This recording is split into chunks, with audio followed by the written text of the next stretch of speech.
Welcome to my class, my dear viewers. You are learning English easily with me, Abdus Salam, Assistant Teacher, Rajshahi Collegiate School, Rajshahi, Bangladesh. My dear viewers, আজকে এত সহজ এবং এত important একটা video করতে যাচ্ছি যে ক্লাসটা তোমরা শুরু থেকে শেষ পর্যন্ত দেখলে অত্যন্ত সহজে চমৎকারভাবে কয়েকটা সেন্টেন্স শিখতে পারবে যা তোমাদের জন্য অত্যন্ত কার্যকরী। আশা করি তোমরা সবকিছু বুঝতে পারবে। আজকে আমরা শুড হ্যাভ এবং শুড হ্যাভ প্লাস ভার্ব থি এটা কিভাবে ইউজ করতে হয় এবং কত দরকারি সেটা নিয়ে কথা বলবো। শুরুতেই শুড।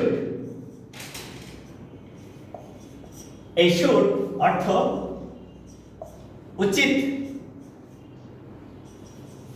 বা কর্তব্য। তাহলে আমাদের একটা কাজ করা উচিত।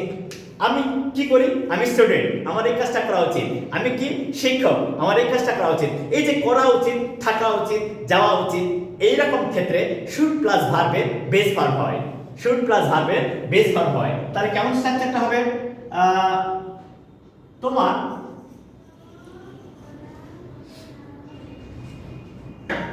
পড়ালেখা করা উচিত। পড়ালেখা করা উচিত। তোমার পড়ালেখা করা উচিত। তাহলে কে? তোমার। এই যে ইউ, পড়ালেখা করা উচিত। ইউ শুড কি স্টাডি। You should study. তোমার পড়ালেখা করা উচিত। তাহলে স্ট্রাকচারটা কেমন হলো দেখো তো। এই যে স্ট্রাকচারটা হচ্ছে সাবজেক্ট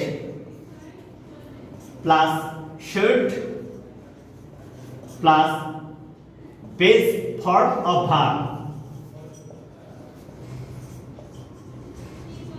এই যে এই স্ট্রাকচার, তাহলে কি subject plus should plus base form of verb, এই স্ট্রাকচারটা ব্যবহার করে আমরা চমৎকার ভাবে এই সেন্টেন্সগুলো লিখতে পারি। তাহলে কি I am a teacher I should work for my students. You are a student, you should maintain time. তাহলে কি দেখো তো, তুমি একজন ছাত্র, তুমি একজন ছাত্র। কে? You are a student. You are a student. You are a student. তুমি একজন ছাত্র। কত সহজে, তুমি একজন ছাত্র। You are a student.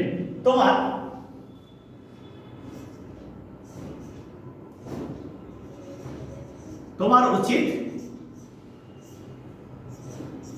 সময়ের সদ্ব্যবহার করা। সদ্ব্যবহার করা। তাহলে এই যে স্ট্রাকচারটা ভিন্ন হয়ে যাবে। কেমন? তাহলে এখানে কি সরাসরি ইউ শুড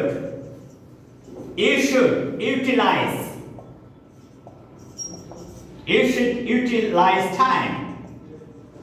দেখো তো কত সহজে আমরা এটা লিখতে পারছি। তাহলে কি স্ট্রাকচারটা হলো? আমাদের স্ট্রাকচারটা এখানে সরাসরি যে হচ্ছে কি subject you, subject should, verb, object অথবা এক্সটেনশন। অবজেক্ট অথবা এক্সটেনশন। তাহলে আমরা কত সহজে ছোট্ট একটা স্ট্রাকচার ব্যবহার করে চমৎকার সেন্টেন্স লিখতে পারছি। তাহলে কি বলছে? আমার একটা ছবি আঁকা উচিত। I should draw a picture. আমার বাজারে যাওয়া উচিত। I should go to market. আমার স্কুলে যাওয়া উচিত। I should go to school.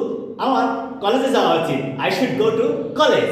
তাহলে এই যে শুধুমাত্র একটা মডেল অক্সিলারি, এই সাবজেক্ট প্লাস শুড প্লাস ভার্বের বেস ফর্ম প্লাস অবজেক্ট অথবা এক্সটেনশন ব্যবহার করে আমরা চমৎকার সেন্টেন্স লিখতে পারবো। আশা করি তোমরা এই ধরনের সেন্টেন্স নিজেরা প্র্যাকটিস করবে এবং লিখবে, তাহলে তোমাদের স্কিলটা আরো বাড়বে। আসলে এই স্পিকিং এবং রাইটিংটাকে ডেভেলপ করার একমাত্র উপায় হচ্ছে প্র্যাকটিস করা। আমি একটা সূত্র দিব, আমি একটা সেন্টেন্স দেব, আমি একটা স্ট্রাকচার দেব, যা তোমরা বারবার প্র্যাকটিস করবা, তাহলে তোমাদের স্কিলটা ডেভেলপ করবে। আমরা পরবর্তী ওয়ার্ড দেখে যাচ্ছি কিভাবে এটা আমরা আরো সুন্দর করে লিখতে পারবো। এবারে সেকেন্ড স্ট্রাকচার সেটা হচ্ছে শুড হ্যাভ। কত সহজ করে এইটা ব্যবহার করে আমরা সেন্টেন্স লিখতে পারবো তা আমি এখনই প্রমাণ করব। Should have plus noun. এই যে এই স্ট্রাকচারটা শুড হ্যাভ প্লাস নাউন, এটা ব্যবহার করে দেখো কত মজা করে সেন্টেন্স লেখা যায়। আমার একটা গাড়ি থাকা উচিত। আমার একটি গাড়ি থাকা উচিত। আমার একটি গাড়ি থাকা উচিত। তাহলে কি? আই শুড হ্যাভ আ কার। দেখো তো কত সহজে শুধুমাত্র শুড হ্যাভ এই স্ট্রাকচারটা, সাবজেক্টটা শুড হ্যাভ প্লাস অবজেক্ট অথবা এক্সটেনশন, এইটা ব্যবহার করে আমরা কত সহজে এই ধরনের সেন্টেন্স লিখতে পারবো। তারপর দেখো তো, আমার একটি নতুন ডায়েরি থাকা উচিত।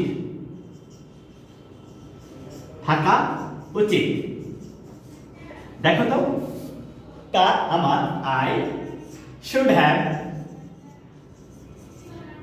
আমার থাকা উচিত আই শুড হ্যাভ, তোমার থাকা উচিত ইউ শুড হ্যাভ, তার থাকা উচিত he should have.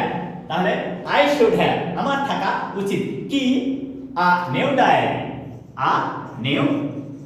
Diary.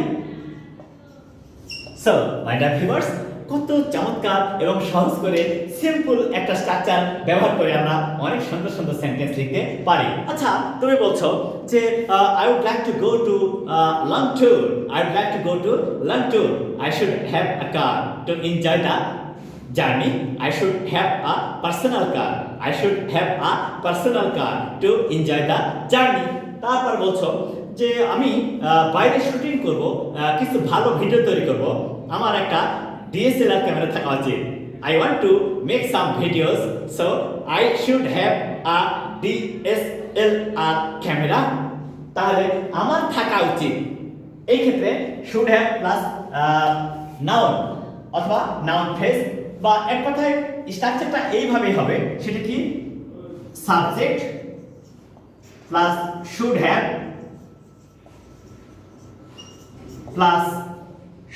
Plus object অথবা এক্সটেনশন, এইভাবে আমরা সেন্টেন্সটা তৈরি করতে পারি। তারপর তুমি বলছো I want to join a party, I should have a new dress.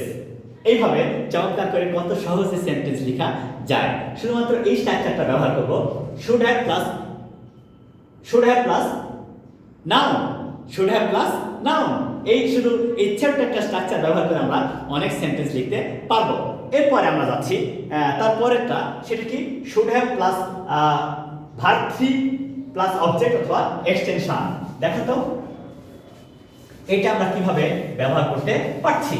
তাহলে আমার এটা করা উচিত, তখন শুড প্লাস ভার্বের বেস ফর্ম।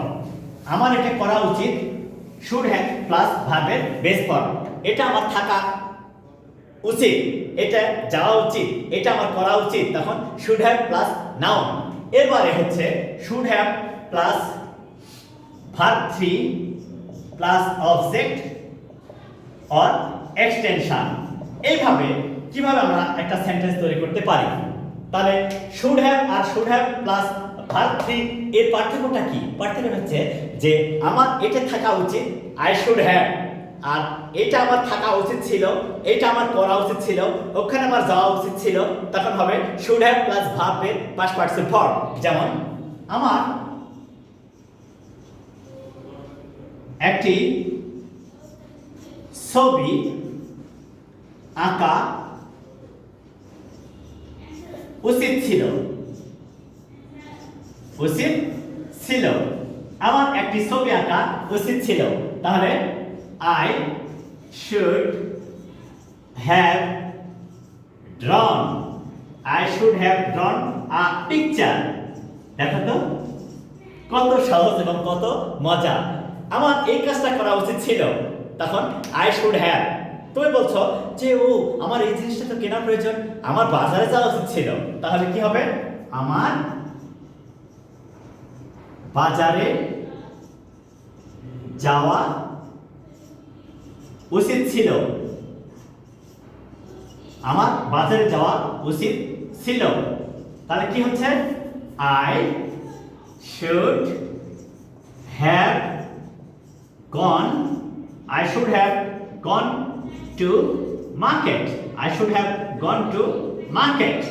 এবার দেখো তো কত সহজে এবং চমৎকার করে আমরা এই সেন্টেন্সটা লিখতে পারছি। তাহলে কি আমার এটা করা উচিত, I should do it, আমার ওখানে যাওয়া উচিত, I should go there, আমার এটা থাকা উচিত, I should have an airplane, আমার একটা কম্পিউটার থাকা উচিত, I should have a computer, আমার এইটা থাকা উচিত ছিল, এইটা যাওয়া উচিত ছিল, ওখানে যাওয়া উচিত ছিল, আমার এইটা কেনা উচিত ছিল, তাহলে আমার একটি কম্পিউটার কেনা উচিত ছিল, I should have bought a computer, I should have bought a computer। তাহলে আমরা সহজেই এই should have এবং should have প্লাস ভার্বের past participle form plus extension ব্যবহার করলাম। আশা করি তোমরা এখন এই স্ট্রাকচারটা ব্যবহার করবে। আমি আবারও রেখে দিচ্ছি স্ট্রাকচারটা। এই স্ট্রাকচারগুলো ফলো করে তোমরা নিজেরা অনেক সুন্দর করে সেন্টেন্স লিখবে। সেটা কি? এই তিনটা স্ট্রাকচার ফলো করো। স্ট্রাকচার 1 সেটা কি? Subject plus should plus base form of verb plus object or extension. কেমন সেটা? I should respect my parents, I should respect my parents, আমার উচিত পিতামাতাকে রেসপেক্ট করা, আমার উচিত পিতামাতাকে রেসপেক্ট করা। এবার দেখো স্ট্রাকচার 2 কি বলছে। এখানে বলছে subject plus should have plus noun অথবা অবজেক্ট অথবা এক্সটেনশন। এইটা ফলো করো তো কিভাবে হচ্ছে দেখো তো। I should have a car, আমার একটা কার থাকা উচিত, আমার একটা কার থাকা উচিত। I should buy a computer, I should have a computer, I should have a computer, আমার একটা কম্পিউটার থাকা উচিত, আমার একটা কম্পিউটার থাকা উচিত। তারপর 3 নম্বর স্ট্রাকচার বলছে দেখো সেটা কি? সাবজেক্ট প্লাস should have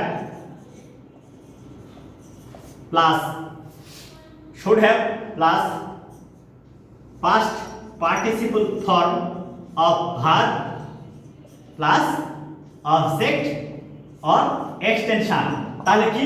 আমার থাকা উচিত, তাহলে should have প্লাস নাউন, আমার থাকা উচিত, should have প্লাস নাউন, আমার থাকা উচিত ছিল, আমার করা উচিত ছিল, তখন should have plus past participle form of verb plus object or extension. That is